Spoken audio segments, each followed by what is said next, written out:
మీ business ఏదైనా మీ ఊర్లో promotion చేయాలంటే అది సుమన్ టీవీతోనే సాధ్యం. ఇప్పుడే సంప్రదించండి. ఇప్పుడు మిథిలకు వెళ్ళిపోతున్నాడు రాఘవుడు. ఋషిగణములకు నిమిదిల చేరి రామ లక్ష్మణులు కౌశిక ఋషికిరు ప్రక్కల కాంతు నీలు తేజోమూర్తులుగా నిధి జనులందరూ కూడా ఎప్పుడూ చూడనటువంటి సుందర పురుషాకారాన్ని చూస్తున్నారు. ఇలా ఉన్నాడు. చిరునగవున ఎదురేగి నమస్కరించి ఆదరమ్మున ఆహ్వానించే మిథిలాధిపతి జనక భూపతి మరులు గొల్పు ముద్దు వరులగని మదిని సంతసించే జనక భూపతి మహాత్మా మీ దర్శన భాగ్యమున నా యజ్ఞము సఫలీకృతమగును అనుగ్రహించి కర్ణతోడ దయచేసినారు ముని చంద్రమా. ఆ విశ్వామిత్రునికి వినయంగా నమస్కరించి, నా ఎంత పూర్వజన సుకృతమయ్యా, చక్కటి వరులను పోలినటువంటి అంటే తమ కూతురు లాంటి ఉంది, అలాంటి వరులను అందమైన రాకుమారులను తీసుకొని, ఆ రాకుమారులు ఎవరో నాకు తెలియదు, ఎప్పుడో పుత్రకామేశ్వర యాగానికి వెళ్ళి వచ్చాడు. ఇంకా అప్పటికి పుట్టనే లేదు వాళ్ళిద్దరు. అన్ని సంవత్సరాలు 14 సంవత్సరాలు అయిపోయింది. ఆ అందమైన ఆ రాకుమారుల అందానికి ముగ్ధుడై కనురెప్పలు దిల్చుకోలేక రాజకుమారులే చూసి ఈ ఋషివరినితోని మాట్లాడుతున్నాడు. మీ రాక మా మిథిలానగరికి ఎంతో అద్భుతము పవిత్రము అని చెబుతున్నాడు. ఋషిగణములతో ననుకడ్గతూని రథనుద్ధారులైన దివ్యమూర్తులతోడ మా ముద్దరింపగ వేంచేసిన ధన్యత నొందితిని పురము జనము మేమును జనకుని వాక్కుల సంతసించి దీవించి కౌశిక ఋషి సురుల పోలి సుందర బాలురెవ్వరని జనకుడడగగా వీరిరువురు దశరథమహారాజు సుతులు యజ్ఞ రక్షణ మా వెంట యజ్ఞశాలకు వచ్చిరంచున్ సిద్ధాశ్రమగాథ మొదలు అహల్య శాప విమోచనము వరకు జనకునకు సవిస్తారముగా వివరించి శివధను సందర్శనార్థమై వచ్చిన కౌశిక ఋషి. రామలక్ష్మణులు ఏమి అనుకోలేదు, గురువాజ్ఞ పాలించి ఆయన వెంట వచ్చారంతే. ఈయన చెప్పాడు, నువ్వేదో శివధనుర్భంగం అని చెప్పావు కదా, మరి మా రాకుమారులు కూడా నా శిష్యులు, వీళ్ళిద్దరు, వీళ్ళకి అనేక విద్యలు నేర్పించాను. గురువుకు శిష్యులు పుత్ర సమానులు, వీళ్ళు రాకుమారులు నీకు సరి అయిన వియ్యం గలవారు. నా శిష్యులు నాకు పుత్ర సమానులే కాబట్టి నా పుత్రులను తీసుకొని నేను వచ్చాను అని చెప్తున్నాడు. ఋషివచనముల రాజకనుల వాత్సల్యము బొంగి తన ప్రియమిత్రుని తన ఇలా చెంత చేర్చుకొని శిర అగ్రణమ్మనుంచే చిన్న పిల్లలు, ఈయన 70 సంవత్సరాల ప్రాయం. జనక మహారాజు ఎంత ముద్దుగా ఉన్నారు పిల్లలు అని దగ్గరగా తీసుకొని నూనూగు మేసాలు నున్నని చెక్కిళ్ళు ముట్టుకుంటే మాసిపోయే సుకుమారమైన కోమలత్వం రాముణ్ణి చూడగానే తన సీతలకు తగిన వరుడు దొరికాడు అనేటువంటి ఒక భావన హృదయంలో ఆనందరేఖను ప్రసరింపజేసిందంట. అప్పుడు వెంటనే ఆ తలను వెనకడ ముద్దులు పెట్టుకుని లేదు, ఇలా తలను దించుకొని ముక్కు దగ్గర ముక్కు వాసన చూసేవాళ్ళు. ఇప్పుడు ఆవులు చూస్తే లేగలకు చిన్న లేత మెదడు నుండి ఏవైనా ఉంటే పోతాయి, వాళ్ళు చెడు ప్రభావాలు ఉంటే పెద్దవాళ్ళు స్వీకరిస్తారు. అందుకే మనకు పాద నమస్కారం పెద్దలకు చెయ్యాలనేటువంటి ధర్మం అప్పటి నుంచి పెట్టారు. యజ్ఞము సంపూర్ణమగుటకు 12 దినములు దీక్షభూ నిరుద్విక్కులు మీరు యాగ వైభోగము వీనుల విందుగా తెలిపిరి చారులు మా యాగము సంపూర్ణమగు వరకు మీ పరివారము తోడన ఆతిథ్యము స్వీకరించమని వేడు జనక మహారాజు. రామపాద స్పర్శన తన జనని శాపము తీరినని చాలా సంతసించే రాజపురోహితుడు శతానందుడు. అబ్బా, ఈ పాదం వల్ల నా తల్లి శిలరూపం నుండి అహల్య యొక్క కొడుకు శతానందుడు గౌతమ అహల్య సుపుత్రుడే ఇక్కడ జనక మహారాజు యొక్క కులగురువు మనం చెప్పుకున్నాము. రామునకు వందనమునరించి ఎంతో ఆదరమున కురిపించి విశ్వామిత్రుల వంటి గురువు పొందిన ధన్యుడవైతివని పలికి గాదితనుడైన ఈ ఘనుడు క్షత్రియుడిగా జనించినను ఘన తపమ్మున బ్రాహ్మణ్యము పొంది బ్రహ్మ ఋషి ఆయు సూర్యవంశరాజులందరినో ఉద్ధరించే ఋషి చంద్రులు త్రిశంకు హరిశ్చంద్ర అంబరీషాదులచే అనేక సత్కారములు పొందిన ఘనుడీతడు. మునులాశ్రమాలు తిరిగి ఎలసినారు చాలా రాజనగరు వీక్షించరా కుమారులకు ఆనతిచ్చే గురువు. ఎన్నో రోజుల నుండి కందమూలాలు భక్షిస్తూ గాలి వానలకు ఎండుతూ ఇట్లాగా కష్టపడ్డారు నాన్న. ఇప్పుడు ఇదంతా మీలాంటి రాజ్యమే. మీకు చక్కటి హంసతూలిక మెత్తని చెయ్యలు ఉంటాయి ఇక్కడ, మీకు నచ్చినట్టుగా ఇక్కడ ఇప్పుడు ఏ అస్త్ర విద్యలు విద్యాబోధన లేవు, ఎంజాయ్గా తిరిగిరండి నానా అని మీకు సందర్శిస్తున్న స్థలాలు చూడండి అని శతానందుల దగ్గర ఉన్నటువంటి శిష్యులను శతానంది యొక్క శిష్యులను ఆ రాచనగర్ చూపించడానికి గైడ్స్ పంపించాడంట. ఆ రామలక్ష్మణ తోలుకొని ఒక 2 ముని కుమారులు కూడా వెళ్తున్నారు.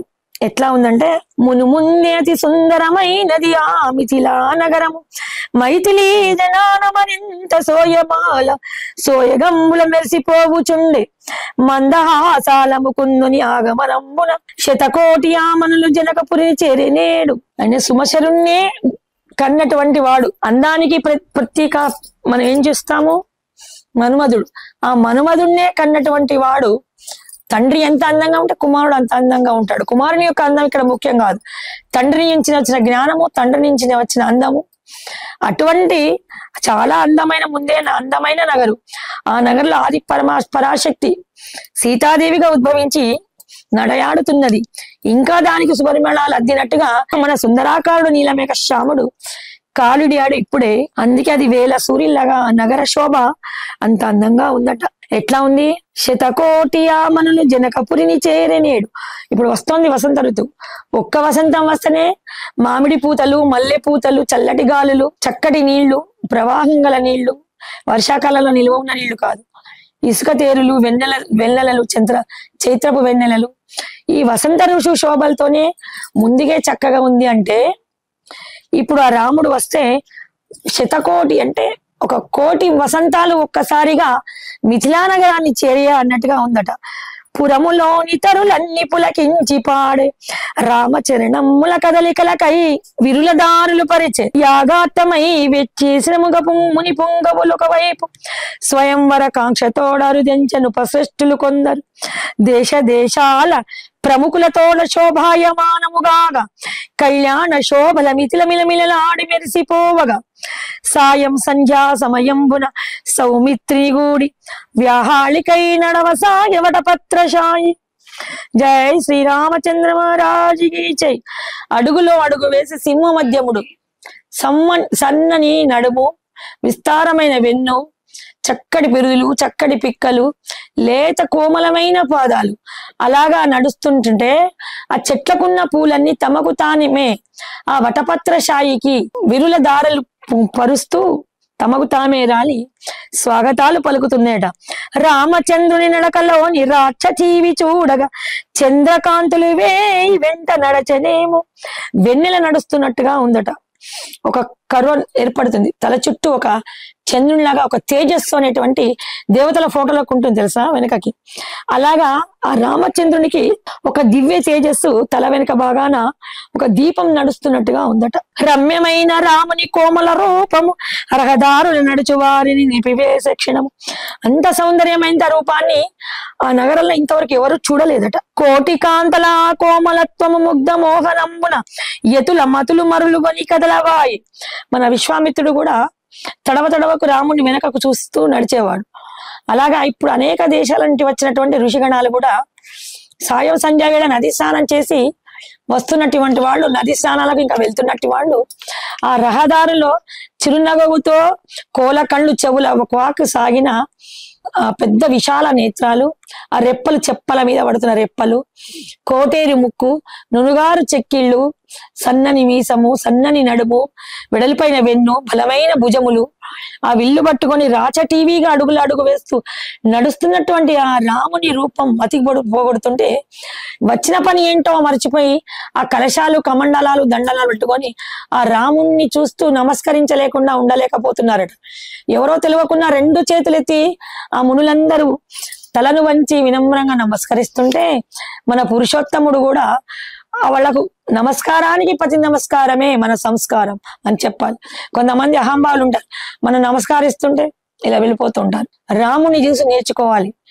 అంత 14 సంవత్సరాల పిల్లడు, చక్రవర్తి కొడుకు, ఒక చక్రవర్తి ముని పుంగవులు పేద బ్రాహ్మణులు నమస్కరిస్తుంటే నమస్కారానికి ప్రతి నమస్కారం చేసుకు తన సంస్కారాన్ని ప్రకటించుకుంటూ, తన వినయాన్ని ప్రకటించుకుంటూ తల ఒకంత వంచి చేతిలో కోదండం ఉంది. అలాగా ఒక చేత ఇలా కోదండానికి చేతి ఆనించి వినయంగా తల వంచి నమస్కరిస్తున్నాడు. ఆయన ఎట్లా ఉన్నాడంటే నీలి మేఘమాలికలు మగ రూపు దాల్చినట్టులా మధుకర రేకుల నిగారింపులే గిరిజాల శిఖలుగా. మధుకరం అంటే తుమ్మెద. మధుకరం యొక్క రెక్కలు కాటుక కంటే నల్లగా ఉంటాయి. అతని వెంట్రుకలు నిగనిగలాడుతూ తుమ్మెద రెక్కల వలె గిరిజాలు అంటే ఆ కర్లియర్స్ ఇప్పుడు అంటారు, వంకలు తిరిగి ఇట్లా వేళ్లాడుతున్నాయంట. అవి నడుస్తున్న కొద్ది ఒక లయబద్ధకంగా వీణాతంత్రులు మీటుతున్నట్టు కదలికలు ఉన్నాయట. ఆ కదలికల్లో చంద్రకాంతులు, అప్పుడే చంద్రుడు ఉదయిస్తున్నాడు. ఆ వెన్నెల రేఖలు వెరిగి మెరుస్తున్నాయట ఆ కేశాలు. క్షణ తటపటాల బరువైన కను రెప్పల కదలికల కలువ రేకుల కనులు తన చెలియలని భ్రమసి ఆ వీక్షణముల నిలిచిపోయిన శర చంద్రికలు వేలు. ఆ కళ్ళ అవి కమల రేకుల అంటే చంద్రోదయమై కమలాల సరస్సులు ఎలా విచ్చుకుంటాయో అని ఆ కమలాల కోసమై వెన్నెలలు కమలాల మీద ఎలా పడతాయో ఆ చంద్రుని యొక్క అంటే ప్రభాతం అంటే చంద్రునికి ప్రభాతమే. చంద్రుడు ఉదయిస్తున్నాడు, అప్పుడే చీకటి కాలేదు, ఇటు వెలుగు లేదు, అట్లా మసక వెలుతురులో ఆ వెన్నెల కాంతులు ఆ కనురెప్పలు తమ కలువల చెలులని ఆ వెన్నెల కాంతులన్నీ కూడా ఆ రాముని యొక్క కనురెప్పల మీద పడుతున్నాయట. కోటేరు నాసిక కోల కళ్ళకు తీటు కనుబొమ్మలు కోదండము సాటి.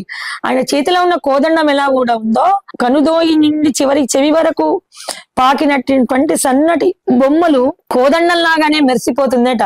అధరములు అరుణ అమృత ధరలు ఎర్రటి నల్లటి మోముకు చాలా చక్కటి ఎర్రటి లిప్టిక్లు వేయకుండా అరుణంపు సుందరంగా మెరుస్తున్న అధరాలు పెదవులు, నునుగారు చెక్కిళ్ళు నిగనిగ ఫలములు, నేరేడు పండు నిగనిగ ఎలా ఉంటుందో అలాగా కాంతులు వెన్నెల కాంతులు వల్లి ఆ బుగ్గలు మెరుస్తున్నాయట. చిరు హాస చంద్రికలు అదరాల కదలాడ నూగు మీసాల నున్ననిదేగాన కనులు చదరంగా రాచ విద్యలు నేర్చిన రాటు దేలిన తనువు విస్తారమైన వెన్ను సన్నంపు నడుము ముత్యాల సరములు వ్రేలాడుచుండ పట్టు చేలము జీరాడ కదలాడు పలుచని చరణాలు రాచిలుక నాసికలకు అరుణారుణ నఖములు. గోళ్ళ రంగు పెట్టకుండా నెయిల్ ప్యాంట్స్ ఏం లేకుండా చిలుక ముక్కు ఎరుపు రంగు సహజంగా ఎలా ఉంటుందో ఆ నీలంపు పాదాలకు పలుచని పాదాలు ఇలాగా ఇట్లా ఉబ్బి ఇప్పుడు షుగర్ పేషెంట్లకు వాళ్ళకుంటే ఇంత లావుగా అలా కాకుండా అబ్బా పాదం చూడంగా ఎంత ముద్దుగా ఉంది. కొంతమంది పాదాలు చూస్తే అమ్మవారి పాదాల్లో ఉన్నాయి. విష్ణు పాద మహిమ విష్ణు పాద వర్ణనే అంత గొప్పగా ఉంది. ఎర్రని గోర్లు చన్నగా చక్కగా ఆకృతి కలిసిన వేళ్ళు అవి చూసి ఎవరైనా ఆ పాదాలను చూస్తే పాదాలను మించే దృష్టిని నిలుపుకోలేకుండా అంగంగాన్ని చూస్తూ పైకి చూస్తూ ముఖాన్ని చూసి అలాగే విస్మయానందాలతో స్థాణువులై వచ్చిన పని అంటే స్థాణువు అంటే వచ్చిన పని మర్చిపోయి అలాగా నిల్చుండిపోతున్నారట. ఎట్లా ఉన్నాయి ఆ జీరాడ పట్టు చేలము పట్టు వస్త్రాలు కట్టుకున్నారు కదా, ఆ పసుపు రంగు జరి ఎంచు పట్టు దోతి కింద లేత పాదాలు మెరిసిపోతున్నాయట. దీర్ఘబావులు కలిగిన బలశాలి విశాలాక్షుండు వింత అందాల విల్లంబు ధరించి నడయాడ జల్ జల్ జల్ అంటూ ఆ మువ్వలన్నీ గోదండ మువ్వలు ఈయన అడుగుకు ఒక లయబద్ధకంగా సందడి చేస్తున్నాయట. సర్వ విద్యలకెల్లా సాటి లేనటుల మేటైన విజ్ఞాన సర్వస్వముల దీటుగా దోచి. విజ్ఞాన సర్వస్వం అంటే ఏ విద్య ఏ విజ్ఞానమైనా ఈయననే గురువా అన్నట్టుగా చాలా విద్య నేర్చుకున్న వాళ్ళకి తేజము కళ్ళల్లో ముక్కులో నాలుకలో వాక్కులో ఇట్లా కనబడుతుందంట. ఏది వాళ్ళకి చెప్పక్కర్లేదు. సుచాయనంగా సూక్ష్మగ్రాహులు కుశాగ్రహులు అంటారు. మనం ఇంతకుముందు దశమహారాజు యొక్క మంత్రులు ఋషిశేఖర్ల గురించి చెప్పుకున్నాం. అలాగా ఆయన చూడండి అబ్బో ఈయన చాలా చదువుకున్నవాడు, అన్ని విద్యలు అక్కడ నడిచి వస్తున్న విజ్ఞాన సర్వస్వం అంటే దాంట్లో అన్ని ఉంటాయి. ఏ టు జెడ్ ఒక డిక్షనరీలా నువ్వు ఏదన్నా అడుగు దాని గురించి చెప్పే నిష్ణాతుడితడు అన్నట్టుగా ఒక నడిచి వస్తున్న విజ్ఞాన సర్వస్వంలా ఉన్నాడట. పాల బాగాన మెరిసే కస్తూరి తిలకాలు వక్షస్థలాన ధరించే కౌస్తుభమణిహారాలు కంఠహారము నుండి నాభినంటు నటుల నవరత్నాభరణములు కాంతులు కురియంగా నడుముకు కట్టెన జలతారు మెరుపు చేలంబొకటి పసిడి ముత్యాల వరుసల యజ్ఞోపవీతంబు ఏమి మోహన పురుషుడమ్మ వీడు ఎల్లరి మతుల మత్తులు జల్లినాడు నేడు. మాకు వేరే పని మనసున ఆడుతలేదు, పూజ చేయబుద్ధి లేదు, రేపటి యజ్ఞానికి పోవాలని లేదు. ఈ పురుషోత్తముడు అందరి మత్తులు చల్లాడు. ఏదో బాగా మత్తు పదార్థం తిని తీపి పదార్థం తిని ఓ మీఠాపాని వేసుకొని ఉన్నా ఇంత నిద్ర రాదు. ఆయన నుండి చూపును రెప్పను వాల్చలేకపోతున్నామని ఆ ఋషులు మునులు అంటుంటే ఎవరో ఒకటి పోయి అంతఃపురలో ఉన్న కాంతలకు చెప్పిందట. పాలు కాచుతున్నామే, పాలను స్టవ్ల మీద వదిలిపెట్టి పొయ్యిలలో వదిలిపెట్టి భర్తకు సేవలు చేస్తున్నామే, సేవలు వదిలిపెట్టి పిల్లలకు పాలిస్తున్నామే, పసికూనలను కింద వదిలిపెట్టి అత్తలకు వంట చేస్తున్నామే, వంటలను వదిలిపెట్టి పరుగున గృహ అంతరాళాల నుండి ఎక్కడో పరెంట్లో చెట్ల పని చేసుకుంటున్నామే. ఎక్కడి వాళ్ళు అక్కడ గుంపులుగా వాళ్ళ ఇళ్ళ వాకిళ్లలో కిటికీలలో దర్వాజల్లో వెళ్ళి పలానా దిక్కు రాముడు వస్తున్నాడంటే ఆ రోడ్డుకు వెళ్ళి వాళ్ళ చుట్టాల ఇళ్ళకి వెళ్ళి చూసి వస్తున్నారట. ఒక రథసేవ వస్తున్నది, ఒక పాదయాత్ర వస్తున్నది, ఒక అయోధ్య నుంచి పాదుకలు వస్తున్నాయంటే మనం ఎలా పరిగెత్తి ఏ దారిన వస్తున్నాయో అన్నట్టుగా ఆ రాముడు వస్తున్నటువంటి రహదారులకై ఆయన నదీ తీరానికి వెళుతున్నాడు. ఆ నదీ తీరం వెళ్ళగా మన ధర్మపురి గోదావరి రోడ్ ఇలాగా అందరూ మా ఇళ్ళకై వచ్చి చూస్తున్నట్టుగా పీరీల పండుగన ఒక రథం వెళ్తున్నా మన గుడి ముందరికి ఎట్లా వస్తారో జనులు తండోపతండాలుగా వస్తున్నారట. అందాల సుందరీమణులంతపురములు వీడిరి వరుస గట్టి పనులు మరచి ఉద్యానవనాల చేరినారు. పొదల మాటున చేరి పొంచి చూసిరి కొందరు, గుబురు కొమ్మల దాగి తొంగి చూసిరి కొందరు. చెలుల నడుమ జాబిల్లిగా జనక తనయ గౌరీ పూజకేగి వచ్చి ఉద్యానవనమున నడయాడుచుండ దరినున్న దారిన సాగి వచ్చు రామచంద్ర కిరణాలు. కువలయేక్షణను సోకి కమనీయ లోకాల విహరింపజేసి. కువలయేక్షణ అంటే కలువ కన్నులు కలది. ఇక్కడ రామచంద్రుడు అంటే చంద్రుడే రాముడై నడుస్తున్నాడా. ఆ వేళకే మేము అనుకోకుండా సాయం సంధ్య వేళ, ఇవాళ అష్టమి, ఇవాళ కూడా దుర్గాదేవికి ఇష్టమైనటువంటి రోజు మాఘాష్టమి. అనుకోకుండా మనకు అమ్మవారి యొక్క వచ్చింది ప్రవచనంలో భాగం. ఆమె అమ్మవారి పూజ చేసి వస్తుంది రోజు సాయం సంధ్య వేళ. లలితా సహస్రమం అమ్మవారికి అక్కడ ఉద్యానంలో ఉన్న అమ్మవారి గుళ్ళ పూజ చేస్తుంది. రోజు ఉదయంలో విష్ణు పూజ, అమ్మవారి పూజ ఇంట్లో చేసుకుంటుంది. సాయం సంధ్య సాయం పూసిన పూలను ఇప్పుడు మల్లెలు, సన్నజాజులు, విరిమాలలు కట్టి విరజాజులు ఇప్పుడు సాయం సంధ్య వేళ విచ్చుకుంటాయి. విచ్చుకున్న వెంటనే ఆ పరిమళాలు పక్కకి పోకుండా రేపు మనం చేసినటువంటి పాచిపూలతో కాకుండా అప్పుడే విచ్చుకున్న పూలతోని అమ్మవారికి పూజ చేసి వస్తుంది. రోజు కార్యక్రమం ఆమెది. ఆ చెల్లుల నడుమ కూడా వస్తున్నది జాబిలి రేఖ. ఆమె అనుకోకుండా ఆ రామచంద్ర కిరణాలు సోకిందా అన్నట్టుగా కొన్ని జన్మలు ఎత్తి వచ్చింది కదా. 3వ జన్మ ఇప్పుడు సీతగా, ముందు రమాదేవిగా, తర్వాత వైదేహిగా, ఇప్పుడు మైథిలిగా. కనులకింపైన కాంతిని రూపము కాంత కనుల వింత కాంతులు నింపి మనసు మగువ రూపము దాల్చి చిరునగవున మరుగున దాగి వీక్షించ రామ వీక్షణములు స్థానులై. అనుకోకుండా మన ప్రభువు కూడా అటే చూశాడు. ఎక్కడో ఒక ఆకర్షణ శక్తి ఉంది. తన జన్మ జన్మల బంధం ఏదో పక్కకే నడుస్తున్నట్టుగా అనిపించి రాముడు తలను అంతవరకు ఎవరిని చూడడం లేదు, నమస్కరిస్తూ వెళ్తున్నాడు. కిందికి తల వంచుకునే వెళ్తున్నాడు. అప్పుడే ఉద్యానవనానికి ఇలా పక్కగా చూశాడట. ఆ ఒక్క కొమ్మను వంచుకొని రాముడిని చూస్తోందట సీత. ఇహము మరిచినటుల ఇంటిపై నిలిచిపోయే క్షణము ఇరుచూపుల కలయికల పులమి పులకించగా ఆది దంపతులు దీర్ఘకాలమునకు కలిసిదని నింగి మెరిసి సుమవర్షము భూమిని కురిసే. వెంటనే అప్పుడు మనకు పెళ్లిలో చూపిస్తారు కరస్పర్శ, నయనస్పర్శ, పాణిగ్రహణము, కళ్ళను ఒకళ్ళొక్కడు చూసుకోమంటారు. వెనకటి కాలంలో అప్పుడే చూసుకునేవాడు పెళ్లిలు. ఇప్పటిలాగా పెళ్లికి వరపూజ కాకముందే పెళ్లి చూపు నాటించే క్లోజ్ అయిపోయి బైక్ల మీద తిరగడం, పెళ్లి నాటికి ఇద్దరు విసుక్కోవడం. ఇప్పటి పరిస్థితి కాదు. అప్పుడు పెళ్లి నాడు మాత్రమే కళ్ళు కలవాలి, చెయ్యి కలవాలి, కాలు స్పర్శించని కాళ్ళు సంధ్యకాలు దొక్కించేవాళ్ళు ఒక సాన మీద పెట్టి. అవన్నీ వివాహ తంత్రుల ఒక భాగం.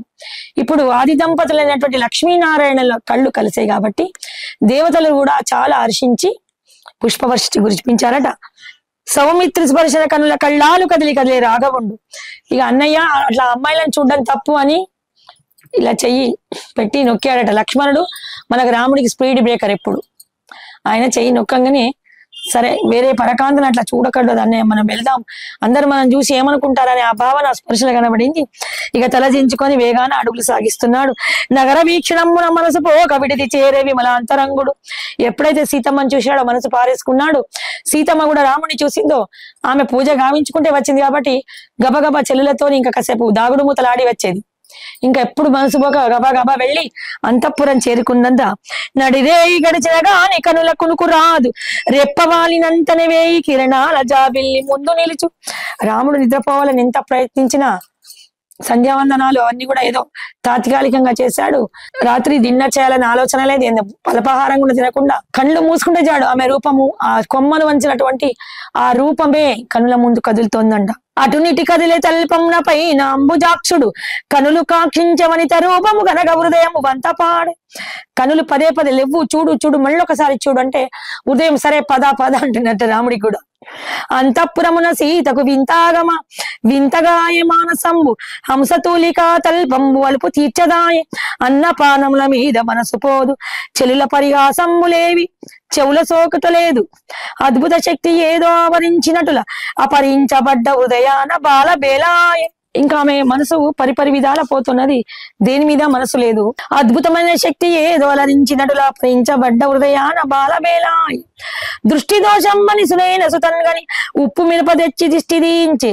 చాలా అందమైనది కదా తన తల్లి. అందరు ఎవరెవరో రాజులు, రాజపత్నులు, కుమారులు ముని కుమారులు మునిపత్ అందరు వస్తున్నారు. వద్దనంగా వెళ్ళింది. ఎవరు ఉద్యానవనం చూశారు, అబ్బాయి ఎంత బాగుంది అమ్మాయి అనుకున్నారేమో. ఆ వెనకటి కాలంలో ఈ దిష్టిలు బాగా ఉండేటివి. దిష్టి మంత్రాలు వేయించడము, తెల్లగుడ్డలు 7 ముక్కలు చేసి దిష్టి దివ్వడం, జీడి గింజలు, ఎండు మిరపకాయ, ఉప్పు దిష్టి తీసేవాడు. ఇప్పటికీ కొందరు కుటుంబాల్లో చేస్తుంటారు. మూఢనమ్మకం అంట, కానీ మూఢనమ్మకం కాదు, దృష్టి దోషం. అబ్బా బాగుంది అంటే వాళ్ళు కొంచెము అలసటకు గురి అవుతుంటారు. ఏమైంది నా బిడ్డకి ఏమైందని జనక మహారాజు కూడా, ఏలన్నా తల్లి వడలిపోయనంచు జనక మహారాజు కలవరపడి సీత చెలుల పిలిచి వివరంబులడి దృష్టి దోషం మనిసునైన సుతని గని ఉప్పు మిరప తెచ్చి దిష్టి తీయించి రహదారిన నడయాడి ఇరువురు సుందరాంగులు. ఒక చెలికత్త చెప్తోందట, ఒక్క మూసన చెక్కినట్టుండిరి పురుష పొంగులు ఇరువురు. ఆ పురుష పొంగవులు ఇద్దరు కూడా ఒక్క రకంగా ఉన్నాడు. అందులో ఒకడు నీలంగా ఉన్నాడు. అందు నీలమేఘ రూపుడు కాముని పోలి ఉండి అతి సుందరాకారుడు వేటిమిలు కాని ఆ మోహన వీక్షణాల సీత చిక్కిపోయి అంటే అలసటతోని సన్నబడిందని, చిక్కిపోయి అంటే అతని చూపులకు చిక్కిపోయిందని. ఇక్కడ 2 అర్థాలు. కోటేరు నాసిక వాణి కోటి అందాలు కాంత హృదయాన కదలక నిలిచిపోయే 2 మాటలు అడిగిందట. ఎవరే వాళ్ళు? మన రాజ్యానికి వచ్చిన సుందరాకారులు ఎవరు, ఏ రాజ్యం నుంచి వచ్చారు అనే మాట అడిగిందట. ఆ గడియలే ఆ సుందరాంగ నిరూపుని పొగడి, ఎంత బాగున్నాడే అని చెప్పుతున్నాడు స్నేహితులతోని. ఆ గడియలే ఆ సుందరాంగ నిరూపుని గని పొగడి ఎవరి ఈతడని వివరంబులడిగి మురిసెముదిత అనుజిని అనుసరించి వెళ్ళిన ఆ రూపుని గనుచు ఆ జాము నిండే సీత నీరసించి నిశ్చేష్టాయి. ఇక తర్వాత ఒక్క మాట కూడా మాట లేదు మహారాజా. తర్వాత ఏమీ మాటలే, మౌనంగా ఉండి నీరసించి వచ్చింది. తలుపం మీద పడిపోయింది. కనుల కదలికలేని నిచ్చల వీక్షణాలు గలగల శ్రీ నగవులు మరచిన గాంభీర్యము చెలులతోడ పలుకక చేష్టలుడిగి నడవదాయే మగనిగన్న పరవశాన మగువ మందనాయే. ఎంత మెల్లగా నడుస్తోంది, మేం పిలిచినా వినిపించుకుంటలేదు, శీతల పానీయాలు ఇస్తే తాగడం లేదు అని ఆమె మీద అన్ని చెప్తున్నాడు. ఏ కోన వారట ఏమి పేరట ఏ నలా దృష్టి సోకినటులా విల్లు నెత్తుట వీరి తరమగునా చూడ సుకుమారుగా నుండినారే. మా నాన్ననేమో అంత పెద్ద విల్లు ఎత్తుమంటాడు, చాలా బరువైంది. ఆ సుకుమారుడు ఎత్తకుంటే నా మనసేమో అతని వశమైపోయింది అని ఒక ప్రియమైన స్నేహితురాలతో చెప్పిందట. నా మనమేమో అతని వశమాయమే నాడో శివచాపమెత్త పరీక్షించ చాటించెనో నా తండ్రి. నీకు నచ్చిన వాడిని పెళ్లి చేసుకోనక ఆ శివచాపమెత్త అనే పరీక్ష ఎందుకు పెట్టాడే అని తన ప్రియ స్నేహితురాలని అడిగిందట. అప్పుడే స్వయంవరం ఒకటి చాటించిన మేలుగా నుండునని వెలది వెతలిపోయే ఆ క్షణము నుండి మదిన పరివిధముల సీత చెలుల వచన సారమ్ములు చిరునగున విని సీత వరించినది దశరథుడు రాముడని ఎంచి సంతసించ మదిన జనకరాజు తన్మయుడాయ సుతను ధరి చేర్చుకొని వాంచ తీరునని దీవించే సభకు విడలే. ఓహో ఈమె కన్నది కానీ చూసినది రామచంద్రుణ్ణి కదా అని, పోని పర్వాలేదు అని సంతోషపడ్డాడట. సుందరాంగముల వివరములడగ విడతికేగని వినిపోని ఒకటి రాకుమారుల సమాచారం అంతరు సేకరించి వినిపించే సీతకు. అంతవరకు మాట పలుకు లేకుండా స్థాణులాగా నిలిచిపోయినటువంటి సీత ఒక చలాకి అయిన చెలికత్త వెళ్ళింది. అక్కడ మునికుమారులను ఎలాగో అడిగింది. ఏదో సేవ చేస్తున్న శీతల పాని అందించిన పవన ఆ బయస హాస్టల్కి వెళ్ళి అందరు బయస హాస్టల్ అక్కడ అందరు ఈ మునికుమారులు అందరు ఉన్నారు. వెళ్ళి వీళ్ళు ఎవరు, ఎక్కడి వారు, ఆ పిల్లలిద్దరు ఎవరు, అందరికంటే మీకంటే స్పెషల్ గా కనబడుతున్నారు అంటే వాళ్ళందరూ దశరథ కుమారులు వాళ్ళు అని చెప్పారంట. వాళ్ళ వివరాలన్నీ అతి వేగాన వచ్చింది. కోసలాధిపతి దశరథరాజునకు సతులు మువ్వురట యాగ ఫలమున ఉదయించిన 4 సుతులు. ఈ 4 రాకుమారుల్లో పెద్దవాడట. రాకుమారు 4గురిలో సుందరాంగుడి రాముడట. మహారాణి కౌసల్యగారాలతైనడు ఈ కోదండపాణి దశరథరాజు మరు కళత్రము సుమిత్ర కనకవల పిల్లలిద్దరిని అందు జ్యేష్ఠుడు సౌమిత్రి స్వర్ణమేని ఛాయవాడు వెనువెంట వచ్చినాడు ఇతను. వీళ్ళిద్దరు వివరాలే తెలుసు. యాగరక్షణ చేయ సోదరులిరువురు తరలి వచ్చిరి కౌశిక ఋషి వెంట మునివాసంబులకు ఘోర తాటకను ఏకశరమున వధించిన వీరుడంట వీడు. అసుర బారి నుండి ఋషయాగము కాచిన శూరుడంట. గౌతమాశ్రమమున సతి హల్య శాపము మాపెనట గంభీరుడు. జనకరాజు ఆహ్వానమున స్వయంవరమునకై తెంచే జలజాక్షుండు. సకల విద్యలు చాలా నేర్చిన ఘన జ్ఞాన సంపన్నులు అస్త్ర శస్త్ర విద్యల గనులు మేలైన గుణవంతులని సకల రాజ ఋషిగణములు కొని ఆడుచుండ్రియచట. ఆ విడిదిలో వీళ్ళని కూర్చోబెట్టుకుని పొగుడుతున్నారు. రూపగుణ సంపన్నులు రామచంద్రుడని చెలి పలుకులే వేదనాదముల స్వరములైనటుల చలనము కలిగి సీతనుగని ముసిరి చెల్లులు. అమ్మ తల్లి ఇప్పటికీ చలనం వచ్చావా? అంతసేపు ఒక రాయిలా ఇలాగే ఉండిపోయింది కోమాలో ఉన్నట్టుగా. ఈ రాముని యొక్క వివరాలు చెప్పంగానే చాలా సంతోషించి చిరునగ ఉదయించిందంట. అప్పుడు శీతల పానీయం తాగిందంట. అత్యంత సుందరముగా మెలువ సాగమిది లాపురము ఎత్తైన ప్రాకారముల వర్ణవర్ణ దీపతోరమ్ములు వేలాడగా ప్రతివాకిట సుమహారాల దారులు రహదారుల రంగవల్లుల విరుల బారులు తెల్లవారిది సభాముఖమున స్వయంవరము మల్లె విరువంటి జానకి మదిన కదిలె కలవరము కొత్త పులకింతల హృదయ స్పందనలు రేయి జరికిన గాని కనుల మూత పడవు తడవ తడవకు తెల్లవారి నటుల తపనలు హంస తూలికా తలుపమౌసు అసౌకర్యం వాయే దిల్లేమ ముళ్ళ దిబ్బలుగా దోచే అతివ జానకి వింత వితల పాలాయి యాగక్రతువు ముగిసినందున ఋత్విక్ల సత్కరించి స్వయంవర పరిణయములకు ఆశిష్యులందించమని ముని శ్రేష్ఠులకు బ్రాహ్మణోత్తములను వేడి గోదానము భూదాము స్వర్ణదానములనేకముల జనక భూపతి. జై శ్రీరామచంద్ర మహారాజ్ కి జై. రేపే శివధనుర్భంగము, సీతా స్వయంవరం. శ్రీరామచంద్ర మహారాజ్ కి జై. స్వస్తి.